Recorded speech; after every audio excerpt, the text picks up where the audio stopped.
Being able to explore phenomena at the small scale, or even just to understand the beauty of nature, it's important for everyone. And there's this kind of wow when you discover that there are all these tiny little worlds inside what you thought was a very ordinary object. Improvements in energy efficiency, cleaner air, cleaner water. There's just so many areas that could be touched by the technologies of micro-nano. A lot of the technologies that have allowed us to sort of understand the world at the micro-nano level didn't exist a generation ago. When the class started, it was among the first times that mechanical engineering undergraduate students were being exposed to cutting-edge micro and nano engineering. It's a class with a lot of lab time, and we actually get to make and see the processes that we'd learned about the day before in lecture. I really liked the way that 2674's lab environment was discussion-oriented, because that's the way the research environment is. It's not a completely scripted lab, and I think that's part of the fun and excitement of it too. And there are times in lab when we find something and nobody in the room knows what's going on, and those are kind of the magical moments.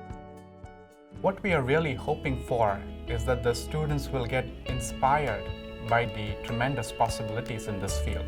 Being able to touch or manipulate things at the micro-nano scale is what makes it really seem real. 2674 was the first time that I got to really understand and experience some really cutting-edge topics, such as carbon nanotubes.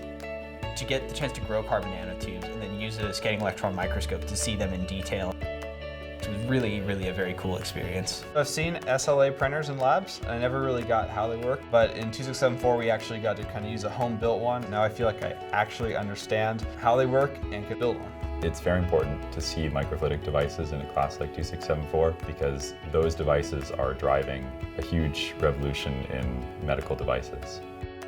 It sort of ignites their sense of wonder and can be inspiring them to remember that there are those worlds smaller than what we can regularly see. I still, to this day, go back and watch the video of the water droplet. It's just incredible. Micro-nano needs mechanical engineers to take it from abstract research technologies to useful technologies that make the world a better place.